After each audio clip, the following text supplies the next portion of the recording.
महिला ने गाड़ी चलाते समय देखा कि आगे की कार अजीब वजह से बिना कारण उसके रास्ते में आ खड़ी हुई। जब महिला ने ओवरटेक करने का सही मौका देखा तो सामने वाली कार ने भी गति बढ़ाई और उसके साथ बनी रही। इस पर महिला काफी परेशान हो गई। अचानक सामने से एक बड़ी ट्रेन आ रही थी। महिला ने तुरंत रास्ता छोड़ने की कोशिश की, लेकिन सामने वाली कार ने कोई बच निकलने का इरादा नहीं दिखाया। ऐन मौके पर सामने वाली गाड़ी ने अचानक ब्रेक लगा दिए। गनीमत है कि कार ट्रेन से नहीं टकराई, लेकिन आश्चर्य की बात यह हुई कि गाड़ी ने फिर रफ्तार बढ़ा दी और कार के पीछे पड़ गई। बार बार गाड़ी को तेजी से चलाने का इशारा करने लगी। अनावश्यक परेशानी से बचने के लिए महिला ने बगल की सड़क का रुख किया। अच्छा हुआ सामने वाला पीछा करने पर अड़ा नहीं, लेकिन रात में जब वह पेट्रोल भरवाने गई तो अजीबोगरीब घटना फिर से घटी। दिन में देखी काली कार एक बार फिर सामने थी। क्या यह केवल एक साधारण संयोग था? शुरुआत में उसने इस पर ज्यादा ध्यान नहीं दिया, लेकिन अगले दिन जब वह फिर से रास्ते पर निकलने की तैयारी कर रहे थे, एक अजनबी आदमी अचानक उनके पास आया और बात करने लगा। जैसी कि कुछ पूछने से पहले ही उस व्यक्ति ने खुद को परिचित किया और बताया कि वह कल की काली गाड़ी का मालिक है। उसने झूठा अफसोस जताया और कहा कि वह मेरी मंशा नहीं थी कि वो महिला कार से आगे न निकल पाए। जाहिर है जेसी ने इस बात को दिल पर नहीं लिया। न जाने कैसे इतनी साधारण बातचीत उसकी जिंदगी का सबसे बड़ा दुःस्वप्न बन गई। इसके बाद जेसी ने फिर से कार स्टार्ट की और अपनी यात्रा पर निकल पड़ी। पर जेसी को ज्यादा देर तक शांत नहीं रहने दिया गया, क्योंकि आगे वही परिचित कार दिखी।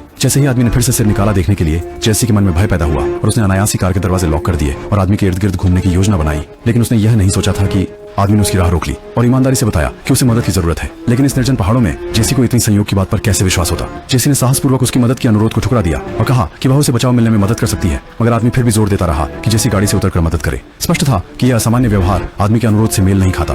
जेसी ने जल्दी से गाड़ी चलाना शुरू किया और इस खतरनाक सड़क से जल्द निकलने की कोशिश की। पर क्या वाकई वह ऐसा कर पाएगी? उसी रात तक थकी हुई जेसी को थोड़ी देर रुककर आराम करना पड़ा, पर ज्यादा समय नहीं बीता था कि वही काली कार फिर से आ गई। जैसे ही जेसी ने इसे देखा, वह तुरंत घबरा गई। क्या वह आदमी उससे बदला लेने आया है? ऐसा होने से रोकने के लिए, मुसीबत से बचने के लिए जेसी ने तेजी से कदम बढ़ाए और जल्दी से कार में बैठ गई। आदमी को दोबारा बात करने का मौका दिए बिना वह तुरंत निकल गई। लेकिन जैसे ही उसने गाड़ी चलाई, एक सफेद ट्रक ने उसकी राह रोक दी। उसी समय आदमी तेजी से वहां पहुंचा और जेसी की कार की खिड़की पर लगातार थपथपाने लगा और चेतावनी देने लगा। जाहिर है जेसी उसकी बातों को अनसुना कर आगे बढ़ी। उसके बाद एक तीव्र प्रकाश ने रियर व्यू मिरर को चमका दिया और कार ने पीछा करना जारी रखा। क्या आदमी फिर से उसका पीछा कर रहा है? परेशान जेसी को पुलिस को फोन कर मदद मांगनी पड़ी। हालांकि पीछे की कार तेजी से गुजर गई। शुक्र है कि वह पहले वाली कार नहीं थी। जैसे ही जेसी ने राहत की सांस ली, उनकी कार बेकाबू होकर इधर उधर हिलने लगी। अंततः वह बगल की नहर में घुस गई। जेसी जल्दी से नीचे उतरकर देखने लगे और पाया कि ट्रॉली की टायर फट गई थी और टायर पर मानव निर्मित निशान थे। तब तक जेसी सामान्य भी नहीं हो पाए थे कि पीछे से अचानक एक तेज रोशनी फिर से दिखाई दी। इस समय जेसी के मन में धीरे धीरे बेचैनी बढ़ने लगी। उसने तुरंत ही ट्रेलर की जंजीर खोल दी और हड़बड़ी में बचाव वाहन में भाग गया।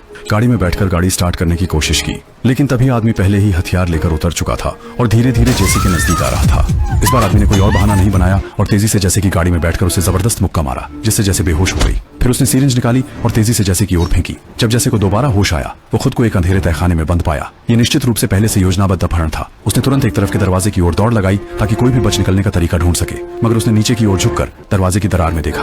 बाहर कोई भी उपयोगी औजार नहीं था। जब जैसी निराशा में डूब रही थी, तभी छत से स्थिर कदमों की आवाज आई। इस समय जैसी तुरंत खिड़की की ओर भागी और जोर से बाहर की ओर चिल्लाने लगी, बचाओ!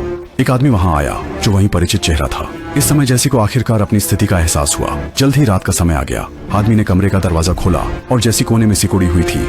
जैसी को बिल्कुल नहीं पता था कि उसे क्या करना चाहिए। सामने वाले आदमी को देखते हुए जैसी ने उम्मीद की कि वो आदमी कोई मांगा हुआ नंबर कहे जिसे वो किसी भी तरह से पूरा कर सके, लेकिन आदमी ने सिर हिलाते हुए हल्की मुस्कान दी। जाहिर है जैसी ने सामने वाले आदमी को कम आंका था। उसने जैसी का टैबलेट निकाल लिया और उसमें उसके और उसके पति का वीडियो भी चला दिया। ये देखकर अपने पति को खो चुकी जैसी को गहरा दुख पहुंचा। अगले दिन जैसी निराशा से जागी और उसने फिर से ताले की जगह से देखा। अचानक उसकी नजर उस चाबी पर पड़ी जो बाहर निकली हुई थी। तब उसे भाग निकलने की तरकीब सूझी। जैसी ने जल्दी से अपनी जैकेट उतारी और उसे दरवाजे के बाहर फैलाकर ताले पर जोर से मारना शुरू किया, ये कोशिश करते हुए कि चाबी लॉक से निकल जाए। आखिरकार वह इसमें नाकामयाब रहा। उसी समय जब वह निराश हो चुका था, उसकी नजर खंभे पर लगी कील पर गई, इसलिए जैसी ने कील को हिलाना शुरू कर दिया। जल्दी से पिंजरे से बाहर निकलने के लिए उसने धीरे धीरे कीलें बाहर निकाली और फिर कील को ताले के छेद में डाला। इस मौके पर चमत्कारिक ढंग से चाबी जैकेट पर गिर गई। जैसी ने तुरंत दरवाजा खोला और इस अंधेरे तहखाने से बाहर निकल आया। उसने कुछ ही कदम चले थे कि वापस आता हुआ आदमी दिख गया। आदमी के दरवाजा खोलते ही वह पास की अलमारी में छुपने में कामयाब रहा। उसे आदमी को बियर पीते हुए देखकर वह एक भी आवाज करने की हिम्मत नहीं कर रहा था। इस समय आदमी को अपने आसपास की कोई भी चीज का एहसास नहीं था। तभी एक फोन आया। आदमी ने फोन में किसी लेन देन के बारे में बात की,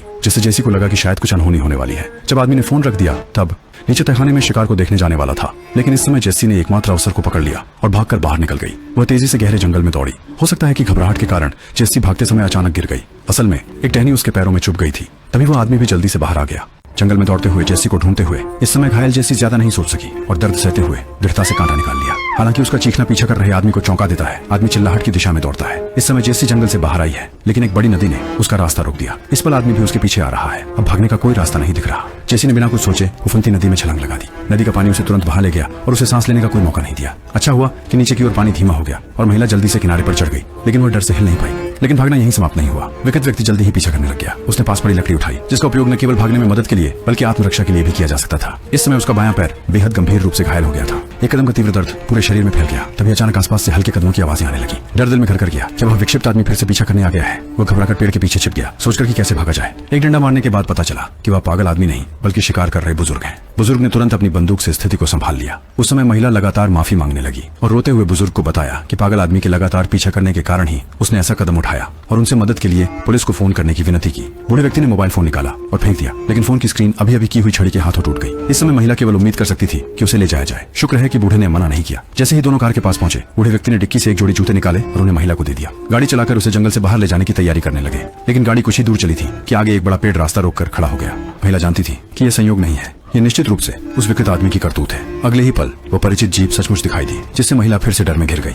बेनाटा आदमी गाड़ी से उतरते हुए फोन पर बात करने का नाटक कर रहा था और बूढ़े व्यक्ति को बेचैनी से बता रहा था कि वह उस महिला का भाई है, क्योंकि उसकी बहन का मानसिक स्वास्थ्य हमेशा से अस्थिर रहा है और वह अक्सर अकेले इधर उधर भटकती रहती है। इसने बूढ़े व्यक्ति को स्थिति की सच्चाई में उलझा दिया, लेकिन महिला की हालत को देखकर वह भी थोड़ा असामान्य लगने लगा। लेकिन वह आदमी मौके का फायदा उठाकर महिला को पकड़ लेता है। महिला चीख चीख कर मदद के लिए पुकार रही है, जबकि बगल में खड़ा बुजुर्ग असमंजस में है। ठीक इसी वक्त इस समय महिला ने मौके का फायदा उठाते हुए आदमी के सिर पर मुक्का मारा और तेजी से जंगल की ओर भागी। विकृत पुरुष पीछा करना चाहता था, लेकिन उसे बंदूकधारी बूढ़े व्यक्ति ने रोक दिया। पर बूढ़ा व्यक्ति विकृत पुरुष का मुकाबला कैसे कर सकता था? विकृत पुरुष ने तुरंत बूढ़े को नीचे गिरा दिया, न सिर्फ उसे बेहोश कर दिया बल्कि शिकारी की बंदूक लेकर और एक गोली मारी। जल्दी ही आसमान में मूसलाधार बारिश होने लगी। महिला बूढ़े की रक्षा करने के लिए, जान बचाने के लिए वो पास की छोटी गुफा में छिप गई। हालांकि वो व्यक्ति अपने पीछा करना नहीं छोड़ता। देखते ही देखते उसने पास आना शुरू कर दिया और महिला भाग नहीं सकी। औरत को जल्दी से निकलना पड़ा। जैसे ही वो चली, उसको उस आदमी ने गोली मार दी। औरत का हाथ लग गया। फिर वो तेजी से भागने लगी। इस बार उसने नाले में छिपने का फैसला किया। आदमी अंधेरे के कारण उसको उकसाकर बाहर लाने की कोशिश कर रहा था। जब आदमी बंदूक लेकर चला गया, औरत ठंडे पानी से बाहर निकलकर पेड़ के नीचे कांपती रही। अगली सुबह तक वो धीरे धीरे अपने शरीर को मूव करने लगी।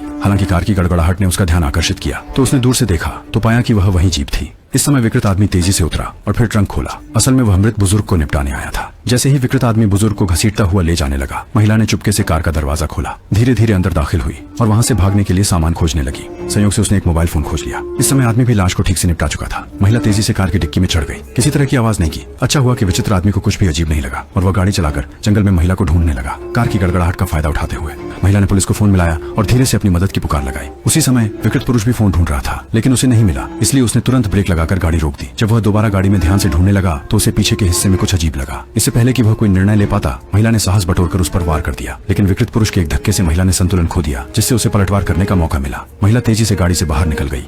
फिर उसने विकृत व्यक्ति को जोर से चोट की। दोनों की लड़ाई लगातार चलती रही, जिससे गाड़ी अंततः ढलान पर चढ़ते हुए उलट गई। महिला तेजी से गाड़ी से बाहर निकली, क्लब उठा लिया और जल्दी से वहां से चली गई। वह पास के खुले मैदान की ओर दौड़ी। फिर से फोन निकाला, विकृत व्यक्ति के घर का नंबर मिलाया और विकृत व्यक्ति के आने तक उसकी पत्नी को सारी सच्चाई बता दी। उस आदमी ने बाहर काम के बहाने से अपनी पत्नी से झूठ बोला था। असल में वह निर्दोष महिलाओं को मार रहा था। ये सुनकर वह आदमी टूट गया। उसकी पारिवारिक प्रतिष्ठा उसी समय उस महिला ने खत्म कर दी। उसने जमीन पर पड़ा फोन उठाया और फोन में अपनी पत्नी की पूछताछ को सुना। वह बेहद दुखी हो गया और अब वह उस महिला को जल्दी से खत्म करना चाहता था। लेकिन तभी उस महिला ने पूरी तैयारी कर ली थी। उसने दृढ़ता से उस आदमी की आंखों में देखा। तुरंत ही दोनों के बीच संघर्ष शुरू हो गया। पागल जैसी औरत का सामना करते हुए विकृत आदमी जल्दी ही कमजोर पड़ने लगा। लेकिन एक चोट से महिला का गला विकृत पुरुष ने जकड़ लिया। एक भारी घूंसा उस पर मारा। पास पड़ी छुरी उठाकर आत्महत्या करने की कोशिश की, लेकिन महिला ने एक लात मारकर उसे रोक दिया। लड़ाई में कोई दिखावे के दाम नहीं थे, जैसे दो पागल कुत्ते लड़ रहे हों। और छुरी से बचते वक्त महिला ने विकृत पुरुष के कंधे पर काट लिया। बार बार वो ताजा मांस के टुकड़े चीर कर निकालती है और मौका पाकर डंडा लेकर आदमी के पेट में घोंप देती है। अंततः लड़ाई खत्म हो जाती है। इसी समय एक हेलीकॉप्टर की हवा महिला के बालों को उड़ाती है और इस बुरे सपने का अंत होता है।